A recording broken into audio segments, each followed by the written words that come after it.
as we speak. Irony of that is not lost on me at this moment, nor was the opposition of the NRA of my candidacy for governor. But this can't be normalized.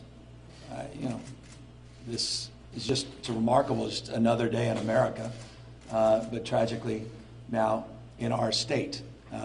And the loss of a law enforcement officer. I know we talk in terms of heroes often, and I'll be candid with you. I think sometimes we overstate heroism, and as a consequence, sometimes it gets diluted.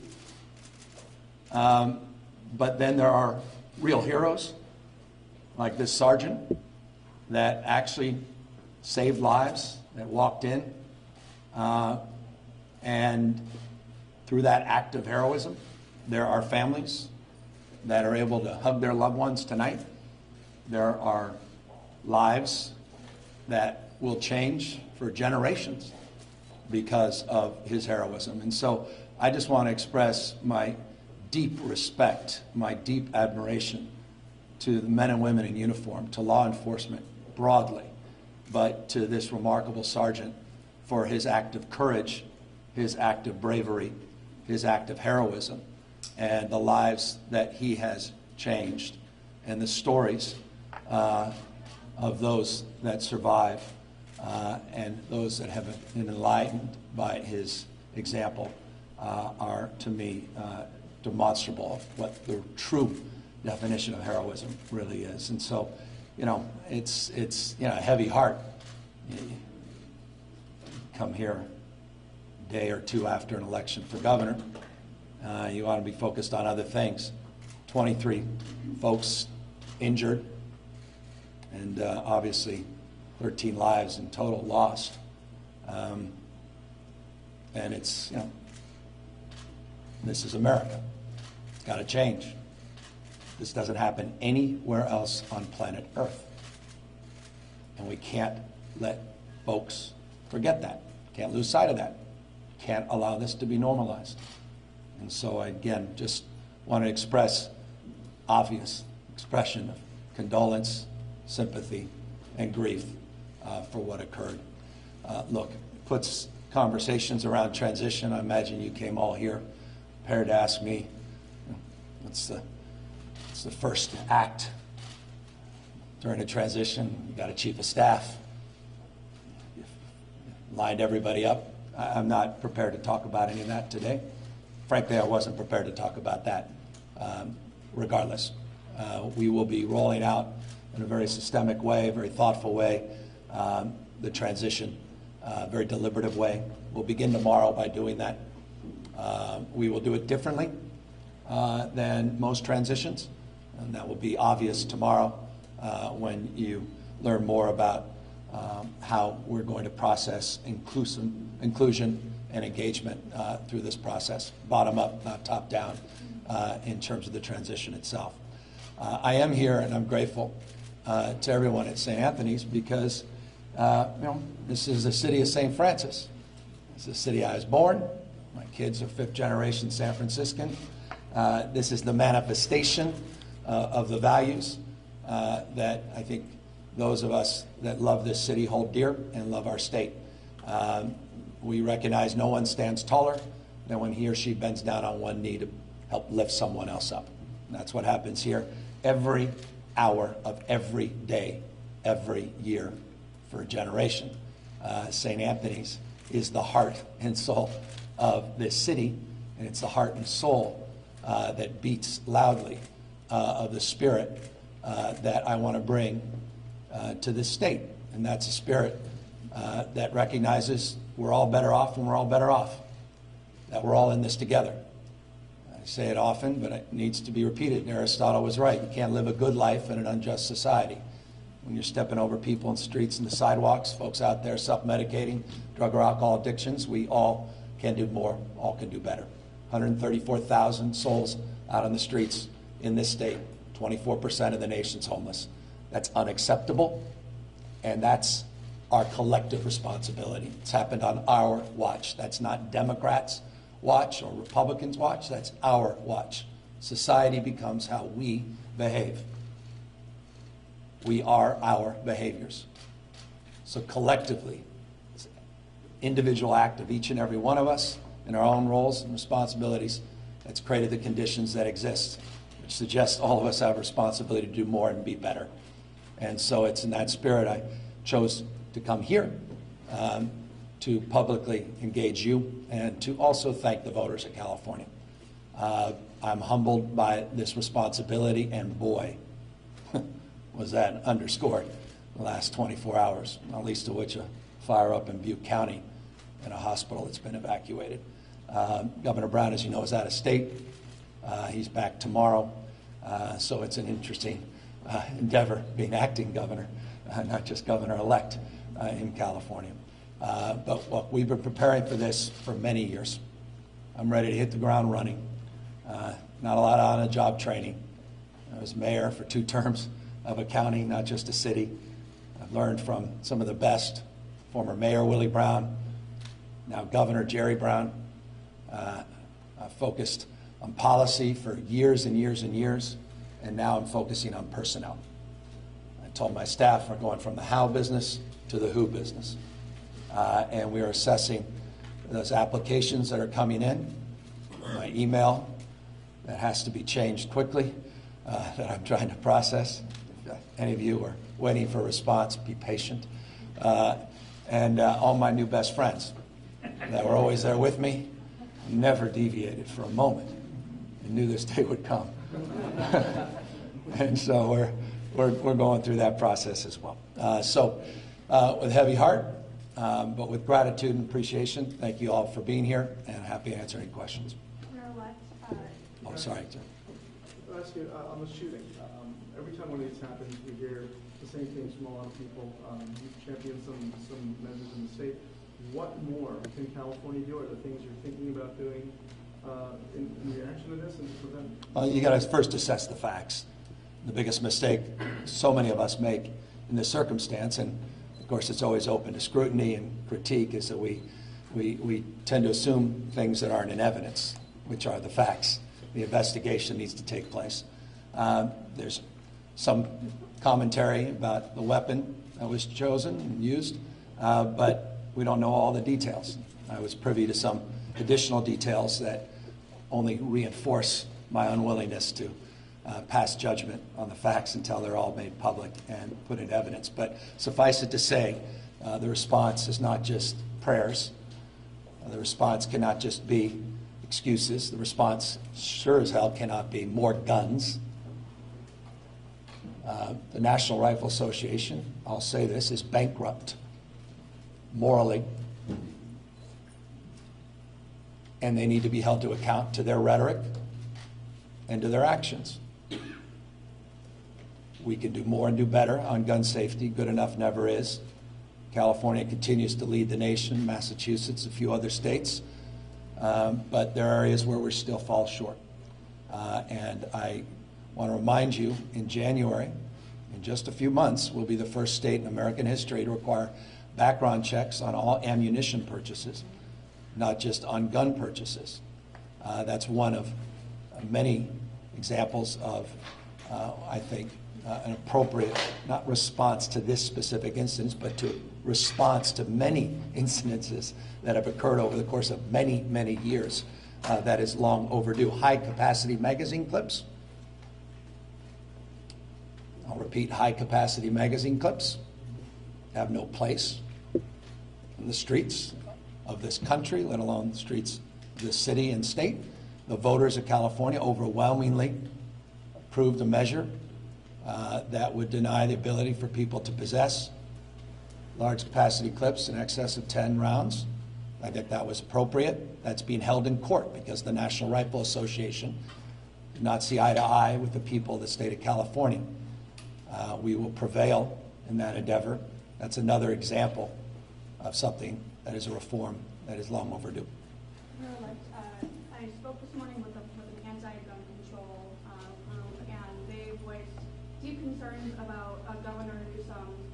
They said Good. Governor Brown was, they were worried about him. He was great in their eyes, but was even more concerned. My question, Good. are they right to be concerned? Yeah. Well, I mean, What's the response? I don't have a lot of sympathy and empathy for the gun advocates in this country that have opposed on every occasion common sense. They oppose background checks at gun shows. They oppose background checks broadly. I mean, how can I be empathetic about their concerns in that respect? People with severe mental health issues, they don't want background checks, they want to close gun show loopholes. They think people can have weapons of war out in the streets. I mean, it's insane. I completely support the Second Amendment. I support people's right to bear arms. Always have. Absolutely unequivocally. Without hesitation. I believe that people have that fundamental right. But I also think people have a right to, not get a phone call at 2 a.m.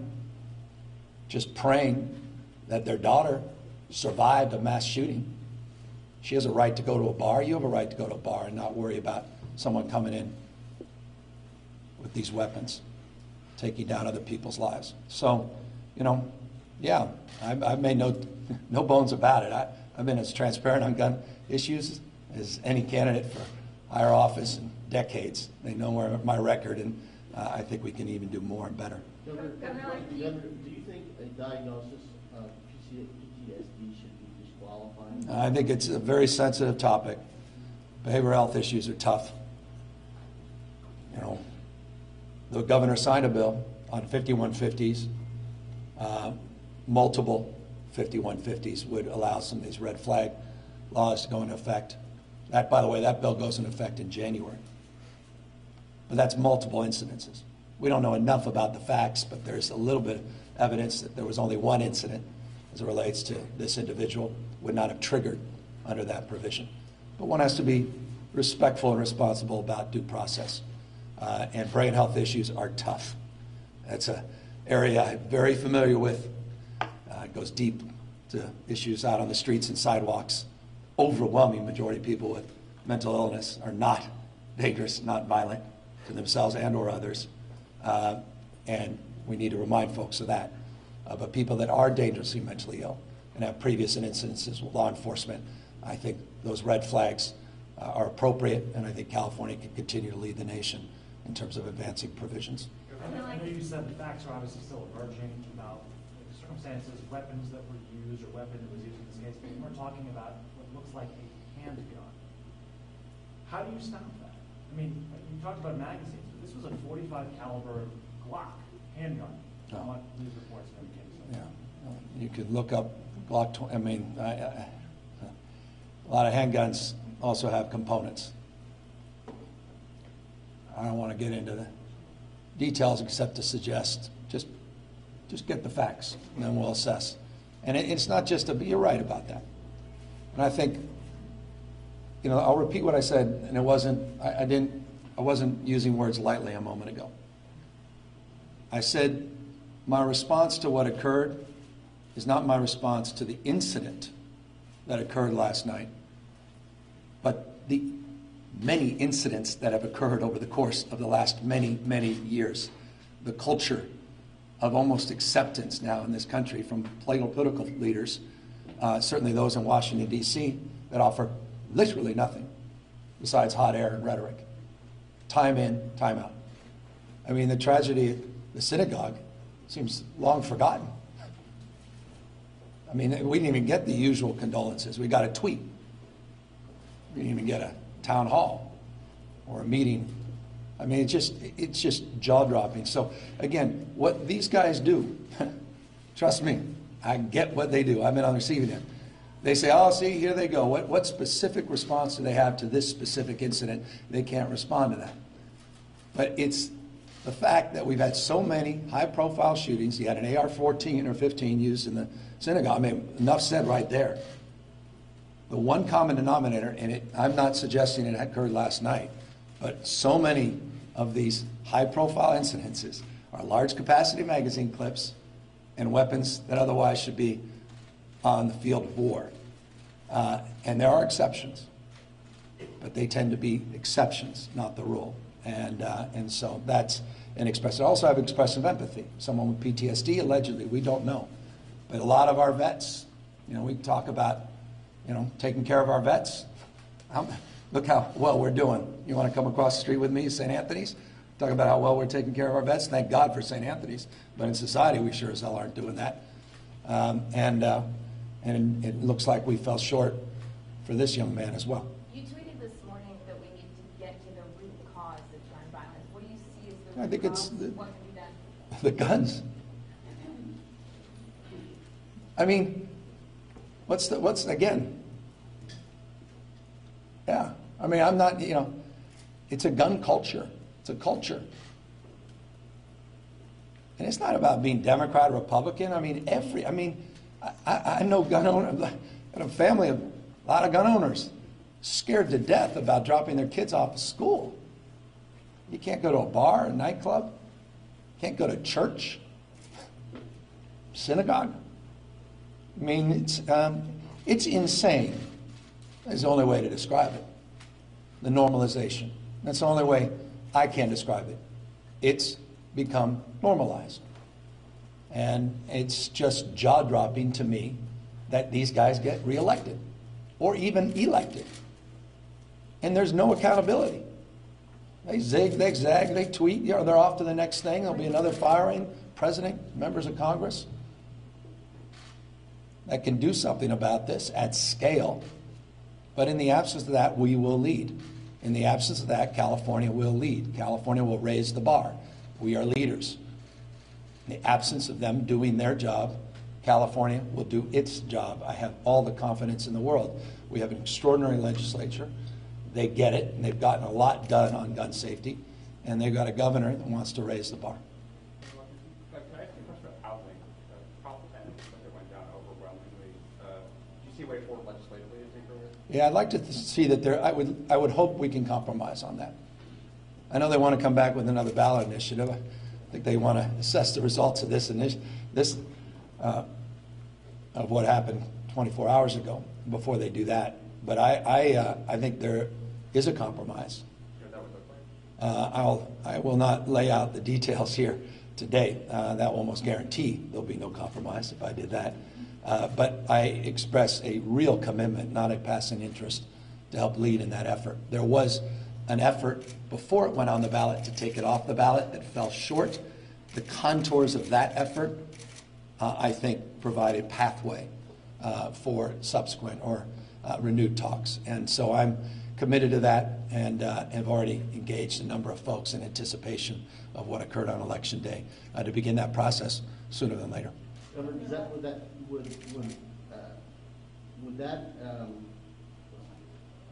would that be part of your affordable housing plan? Yeah, I mean, look, there's no one plan. I mean, this is multiple efforts, but many. Look, I said the housing crisis is three things, not one. Number one, in priority, it's production. Forgive me, it's just Econ 101, supply-demand imbalance. Number two, it's about preservation. You don't have to spend much time here at Tenderloin to not appreciate that, or down at Skid Row in LA. Preservation has to be part of it. And it's about prevention, which goes deep to the questions that was raised in Prop 10. So that's the three-legged stool. And that's the prism to which I see any subsequent efforts to address housing, not just housing, low-income housing, not just supportive housing, not just rental protections, but also deeply on the issue of medium-income housing, meaning workforce housing, and market rate housing, with a focus around density, a focus around transit corridors, and looking at the job, housing, and transportation linkages. And you're going to hear a lot more from me about housing and transportation, because I see the two as the same. Ma'am. So you're in San Francisco. What do you think about the passage of Proposition C? And is that something that you would want to replicate? Yeah, you know what? And forgive me for this. I know folks were frustrated, but when you have 470 cities plus 58 counties, you can imagine everybody trying to get me involved in Prop A, B, C, D, E, F, G in every one of those cities and counties. I tried to avoid that, tried to focus on my own race, tried to focus on some of these state propositions. On my mother's grave, I say this at St. Anthony's, as a proud Jesuit myself, I have not read it. So seeing, well, until I do, somebody to I'll be able. pay for some of these services. I mean, that's really Yeah. what it comes down to. Yeah, no, I need to learn more about I need plans. I need to understand how it was architected, and need to know where that investment will go before I have a good sense and be able to respond to you in an honest way. So, hey Gavin, Jared Brown's getting ready to leave office. He was one of the most pro-LGBT governor in history. Do you have plans? I like to that. That's going to be hard, you're right. He was exceptional. But the bar always can be raised. Look, I always say this, and it goes to even the issue of gun safety. There's a sort of old saw that says program passing is not problem solving, meaning you can legislate a lot of solutions, but it doesn't necessarily solve problems. And I say that to make this point as it relates to LGBTQ issues. We pass a lot of good laws, but we haven't necessarily ended the bigotry and homophobia that's out there. And hate crimes, not just against the Jewish community, but LGBTQ community. What's going on in Washington, D.C., and this administration's assault on the transgender community is disgraceful. It's done purely for political purposes, and it needs to be called out as such. And we need to do more and do better to have the backs, because there are a lot of, I met this, it was 3 nights ago, the night before the election, a young couple came up to me, hugged me, tears in their eyes. They have a 9-year-old son now, is transgender. And they said, you know what, he's looking up to you. He's always looked up to you, and we're counting on you. And I gave them a hug, and, you know, that's what I think about when the president comes out with those edicts and announcements. That 9-year-old kid, it's a real person. And the bigotry and the assault on that family and that young child's struggles is something I'm very sensitive to and will be sensitive about and will call out. Thanks. You mentioned a huge number of homeless in California earlier. Aside from, talking about expanding production and just having more housing, what kind of programs can we expect to see from you trying to implement to address that? I think the fundamental framework right now, we have no homeless strategy in the state of California. It doesn't exist. So we start there. There are no plans, there's no timelines, no objectives. We lack, and forgive, you'll hear this word over and over and over again, we lack intentionality. And so for me, what I want to start doing is regionalizing strategies. And forgive me, it's just from experience, and I may be wrong and others may be right, and I'll open myself up to criticism, but forgive me, cities can't do it alone. I'm very empathetic to Mayor Garcetti down in LA and Mayor Breed here. There are many communities that are not carrying their weight. There are many cities doing absolutely nothing, well, marginally something. And they need to do more, and they need to be held to account.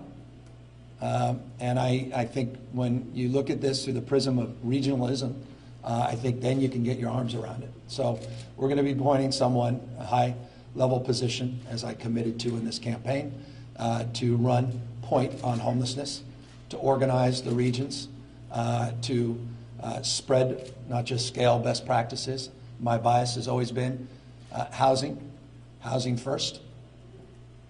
Shelter solve sleep. Housing and supportive services solve homelessness.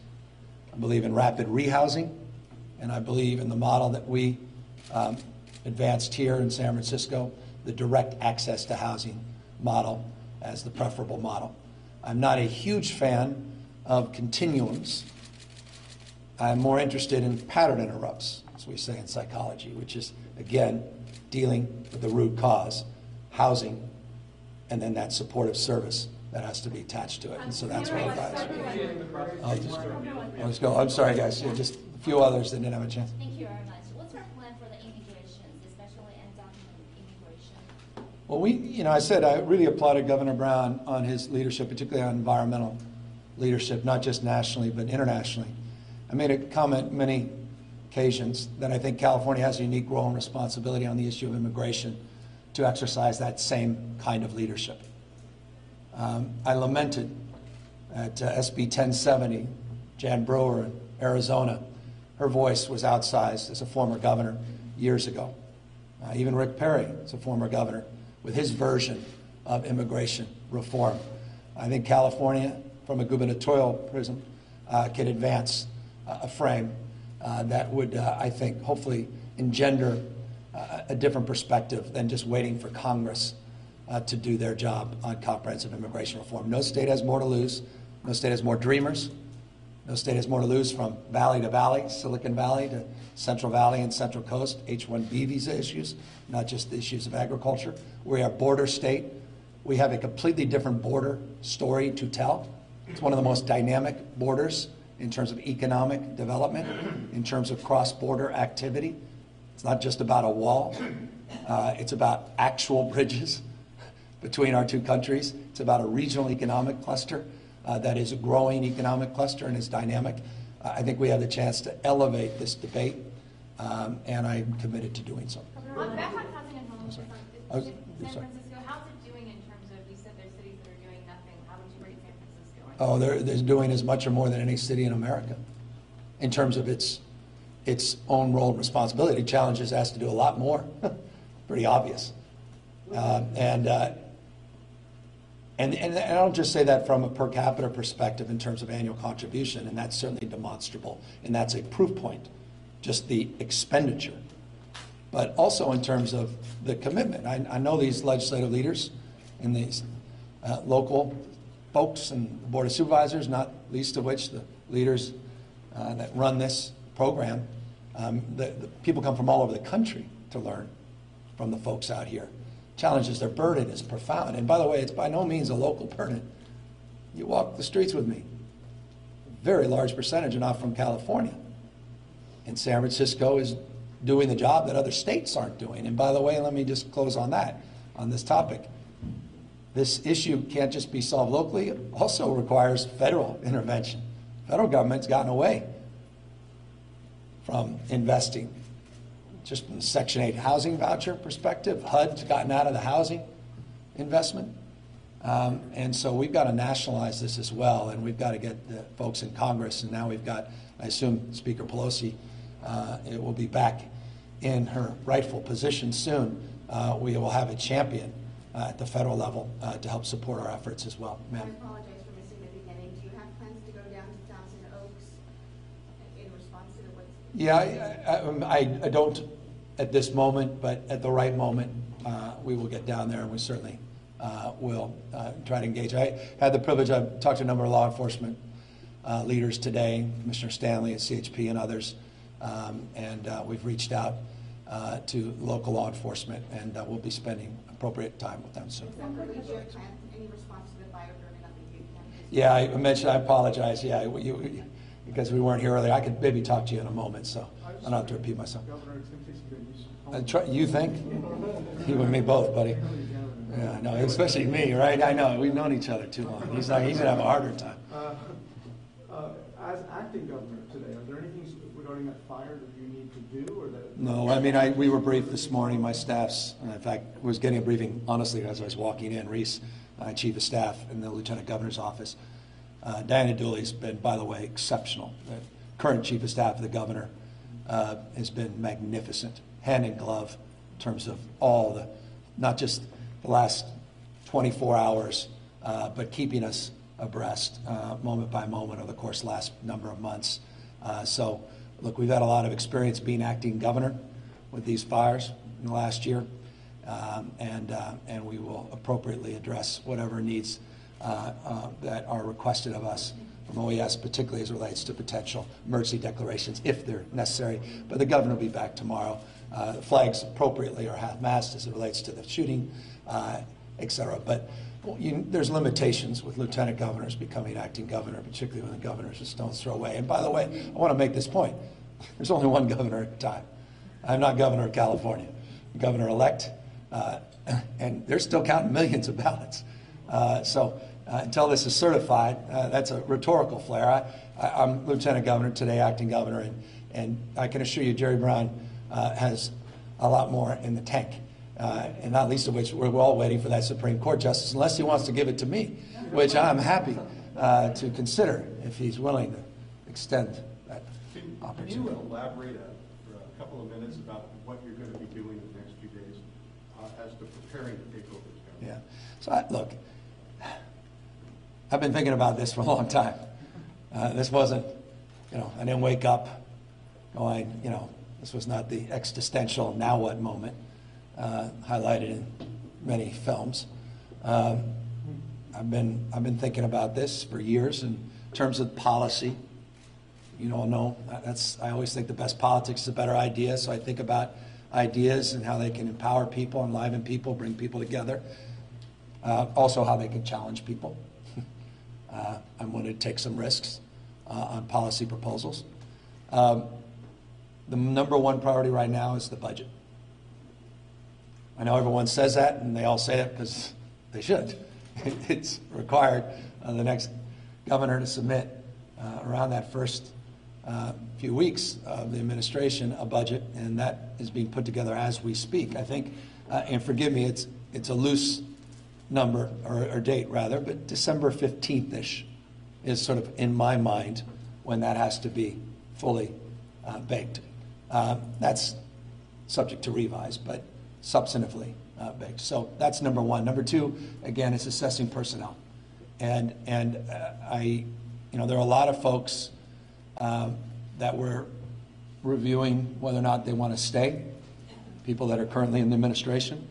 I need to know who wants to stay. I need to know when folks are thinking of going. A lot of appointments, key appointments, when those terms expire. Some people are announcing, some folks have announced quietly they may leave earlier if that's our wish, which is very generous of them. Those folks probably the ones I want to stay because they've offered that generously. So that's the assessment right now. The meeting that I'm not having is larger than this room probably that my team is having right now. And we've categorized every major sector of government, and we're going through the assessment and resumes. And again, tomorrow we'll announce how we open that up, and everybody will be able to participate in a more inclusive way when we announce a website and we announce some key point people on the transition. Again, today I just didn't think it appropriate. Governor, along those lines, I guess, on wrapping up on senior staff, chief of staff, finance director, who's going to put the budget, you have basically a month. Is that something you're going to be deciding within a matter of days? We'll see. I don't know about finance, but some of the key staff, though finance is certainly key, I don't want to diminish it. But no, there are one or two key staff that you should anticipate hearing about very, very soon.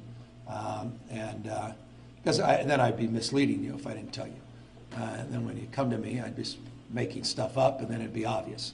I don't want to be that guy. So I'll be candid with you once the decision's finalized. So shortly after becoming mayor of San Francisco, you surprised everybody with the same-sex marriages, and that had a huge effect on the country. As governor, can you tell us what you plan to do with it, the big events that Gavin... Oh, so here it is. You ready? Yeah, no. On day, no.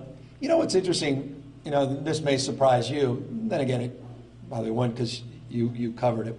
But I would be standing here, in that transition as mayor-elect. I couldn't have answered that question because I had no idea that was going to occur. That was literally in response to an invitation from Nancy Pelosi to take her husband Paul's ticket and watch President Bush's State of the Union. And I was sitting up there in the rafters watching that speech and literally triggered the idea. That was not part of a 100-day plan. That was not something that was part of the conversation during the campaign at all. I saw Matt Gonzalez not too many months ago, and I honestly said, did you ever call any questionnaires where it was even asked? And he had a hard time pinpointing. He says, I think. And I said, I think too, but I can't pinpoint it. So my point is, who knows? But know this. Again, look, courage for a change. I know folks, are reading into that. What does that mean? But everybody who's watched and followed me in any capacity, I lean into things. And, you know, Governor Brown does too. I mean, when he cares about something, incredible leadership, demonstrable. But you'll see a number of things we're going to lean in aggressively. And, you know, to the extent that sort of punctuates a response to your question, I hope it gives you a sense of my willingness to lean in and get out front on some key issues. I'm very concerned as an American citizen. Quick question for you on your residents. You've said multiple times, including I can count 3 times to me, to ask you after the election. There's my wife. This is the question for her. You may want to run, Jen. We haven't had that conversation. We literally have not had the conversation about residents. But what are your thoughts on moving, relocating Sacramento? Jerry Brown. Like I said, Jen, this is the conversation that I look forward to. Jerry Brown said yesterday that it was one of the pinnacles of his achievement. He's very proud of that residence. Yeah, so what say you to Governor Brown then? He should be. Yeah, I mean, yeah, we may have to send him, this is a joke, but we may have to send him an eviction notice to get him out of there. He loves it that much. But yeah, I haven't even, he brought me in, we had a meeting over there a few months back, but I was just in the living room. I can't wait. Jen's never been in. You've never seen the residence. But for us, it's not about the 2 of us. It's about the 4 kids. And I got a 2-year-old that just entered preschool and a 9-year-old that's got educational issues more like me when I was 9. You can read between the lines, who's really thriving right now. We've got a great principal, we've got a great teacher, we've got great teacher assistants, we've got a great after-school program, and that will drive any decision, is what works for them. They are the priorities. Yeah. Thank you, guys. Appreciate it. Yeah, we're welcome. Thank you.